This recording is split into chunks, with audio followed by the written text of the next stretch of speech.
Assalamualaikum warahmatullahi wabarakatuh. Bagaimana kabar anak-anak hari ini? Selalu dalam keadaan sehat bukan?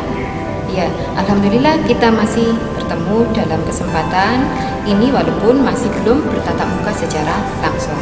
Pada kesempatan kali ini, Ibu akan menjelaskan tentang tujuan, metode, dan cara penilaian selama anak-anak belajar di rumah. Untuk lebih jelasnya, mari ikuti penjelasan Ibu berikut ini. Tujuan, metode, dan cara penilaian pembelajaran semester 1 tahun ajaran 2020-2021 kelas 6 SDN Limbing 3 Malang. Yang Ibu sampaikan di awal ini adalah tujuan pembelajaran. Yang pertama yaitu PPKN, diharapkan siswa mampu 1. Menganalisis penerapan sila-sila Pancasila. 2. Menganalisis tanggung jawab, hak dan kewajiban sebagai warga negara dan dampaknya.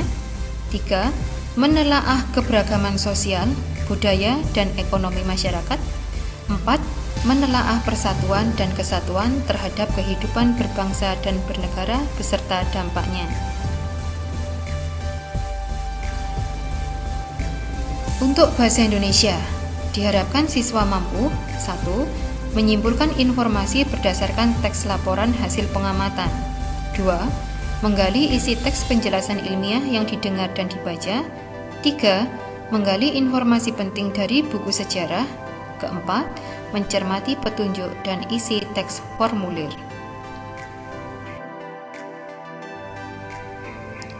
Selanjutnya IPA, diharapkan siswa mampu 1. Membandingkan cara perkembangbiakan hewan dan tumbuhan. 2. Menganalisis cara makhluk hidup menyesuaikan diri dengan lingkungan. 3. Mengidentifikasi komponen-komponen listrik dan fungsinya dalam rangkaian listrik sederhana. 4. Mengidentifikasi sifat-sifat magnet. Dan yang kelima, menjelaskan cara menghasilkan, menyalurkan, dan menghemat energi listrik. Untuk IPS, diharapkan siswa mampu 1. Mengidentifikasi karakteristik geografis dan kehidupan sosial budaya, ekonomi, politik di wilayah negara ASEAN. 2. Menganalisis perubahan sosial, budaya dalam rangka modernisasi bangsa Indonesia. 3. Menganalisis posisi dan peran Indonesia dalam kerjasama di bidang ekonomi, politik, sosial, budaya, teknologi, dan pendidikan dalam lingkup ASEAN. Dan yang keempat, memahami makna proklamasi kemerdekaan, upaya mempertahankan kemerdekaan, dan upaya mengembangkan kehidupan kebangsaan. Berikutnya untuk seni budaya dan prakarya, diharapkan siswa mampu memahami 1. Reklame. 2. Interval nada. 3. Penampilan tari kreasi daerah. Dan yang keempat adalah patung. Terakhir yang Ibu sampaikan adalah matematika. Diharapkan siswa mampu menjelaskan 1. Bilangan bulat negatif. 2. Melakukan operasi penjumlahan, pengurangan, perkalian, dan pembagian yang melibatkan bilangan bulat negatif. 3.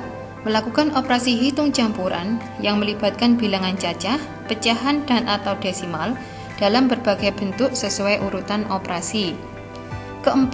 Menjelaskan titik pusat, jari-jari, diameter, busur, tali busur, tembereng, dan juring pada lingkaran. Selanjutnya yang Ibu sampaikan yaitu tentang metode pembelajaran. Yang Ibu gunakan adalah ceramah dan penugasan. Untuk ceramah, dalam menyampaikan materi, akan Ibu tampilkan dalam video yang bisa anak-anak lihat dalam tayangan YouTube.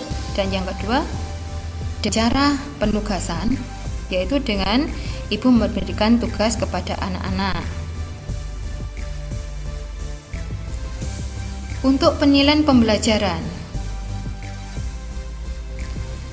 bentuk penilaian berupa tulis, lisan, dan kinerja.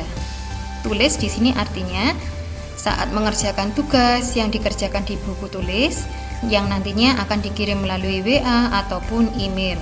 Sedangkan yang lisan Bisa saja misalnya contohnya seperti memvideokan saat kalian membaca pidato, membaca puisi, atau yang lainnya. Sedangkan kinerja bisa dilakukan saat kalian melakukan percobaan atau praktik sederhana yang dilakukan di rumah. Sedangkan untuk pengolahan nilai, Ibu memakai rumus seperti ini ya, yaitu 2 kali NH ditambah PTS ditambah PAS dan dibagi 4. NH di sini artinya adalah nilai harian yang diambil dari tugas harian dan ulangan harian. Sedangkan PTS yaitu penilaian tengah semester yang diambil 1 kali dalam semester.